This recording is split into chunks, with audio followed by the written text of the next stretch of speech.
Eu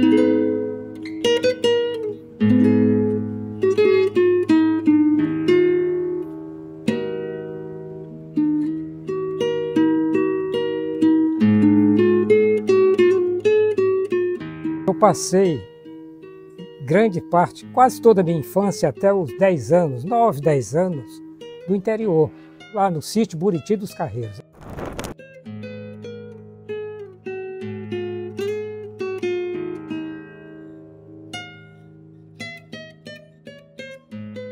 É uma situação rural extraordinária.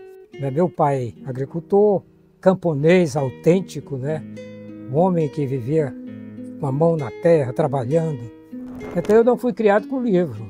Mas quando eu tinha esse período, 10 anos, chegando em 1954, já em 1954, a gente vai estudar em Fortaleza. Na esquina de casa tinha um sargento do exército. Ele alfabetizava os meninos, né? Para mim foi uma descoberta tão grande que eu aprendi o alfabeto, não foi no dia só, mas foi em 2 dias. Num dia eu aprendi até o G, ficava cantando, no outro dia eu cantei até o Z. Depois eu entro num colégio regular, que é o Instituto Tiradentes.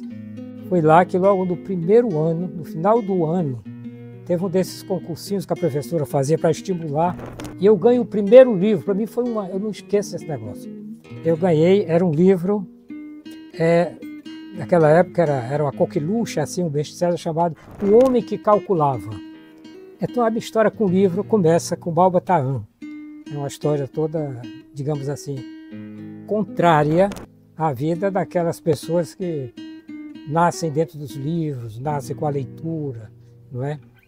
E depois eu também chego à conclusão seguinte, que a leitura, hoje eu insisto nisso, ela não se realiza apenas quando você tem um livro na mão. Você está lendo, tem várias formas de você ler o mundo, ler a natureza, ler os raios, o sol, essa coisa toda, a noite, não é? A escuridão, as assombrações, ler as pessoas, não é? Quando eu chego numa fase já de adolescente, que eu chego no Liceu do Ceará, eu encontro uma biblioteca grande e começo a ler. E é ali onde eu crio, logo no segundo ano, um jornalzinho de mural, uma cartolina aberta. Eu marcava ela assim, cada um tinha seus espaços. E eu tinha nesse jornalzinho, a minha primeira coluna era arte e literatura. Mas tem um momento mesmo em que a minha vontade de escrever e de entender, de certo modo, a obra literária, ela vai se revelar com certa veemência, força, aqui no Recife. Eu cheguei aqui muito cedo. Eu cheguei aqui com 16, 17 anos.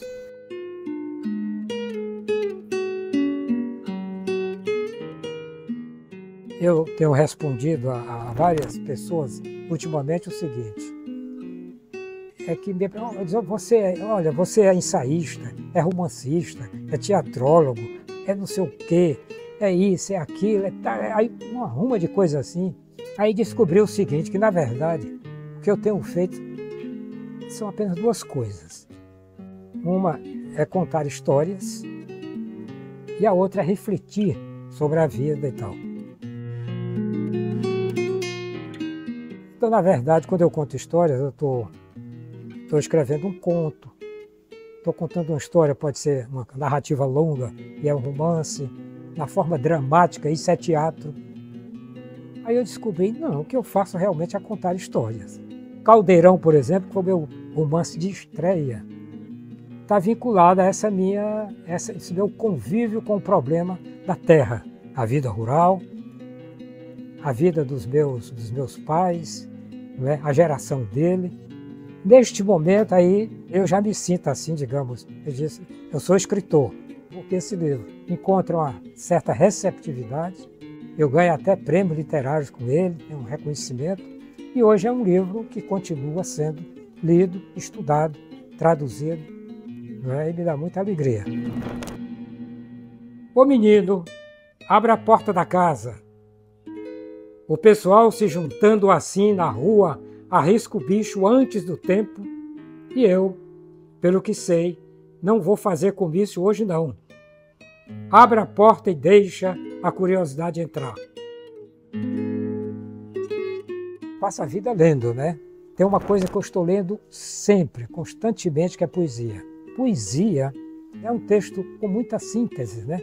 Com muita riqueza, com muitas imagens. Mas eu leio tudo, tenho grandes paixões. Por exemplo, eu sou um leitor desde há muitos anos, né, de Proust. Terminei escrevendo esse livro sobre ele, né? O último romance de Proust, os franceses, extraordinários franceses. Flaubert, por exemplo, Victor Hugo, Renan, Ernesto Renan, é muita gente na França. Mas tem os russos, Dostoiévski, poetas como um poeta que viveu pouco, Mayakovsky, mas aí Gorky, tem tanta gente ali. Mas a literatura brasileira tem realmente um acervo extraordinário. Machado de Assis, atualíssimo, né? Augusto dos Anjos foi também poeta.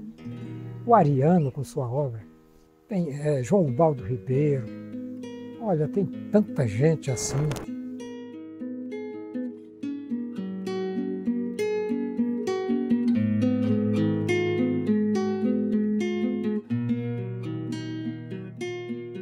O leitor brasileiro não chega a ler 2 livros por ano. Isso não significa que essa população, não só a brasileira, mas também as outras populações, não estão lendo. O que acontece é que apareceram outros meios de leitura. Teve um tempo que a comunicação mais forte entre os seres humanos era oral. Depois começaram a registrar umas coisas no pergaminho. Antes disso, registraram nas pedras, né? Surgiu o papel, uma revolução extraordinária. E agora a tecnologia fez desaparecer o papel, mas a possibilidade de comunicação está aí, só que de uma forma exacerbada nesses meios.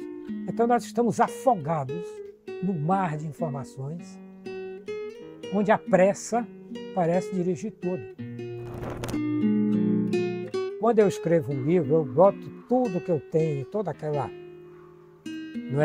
energia, todo aquele potencial que você diz assim, olha, ainda estou, por exemplo, eu estou com 80 anos e estou ainda com potencial assim de escrever, eu acho que eu posso dar até uma carreira até ali, embora depois caia, mas eu acho que ainda posso dar uma carreira. Então esse entusiasmo físico, mental, ele sempre está presente quando a gente cria alguma coisa.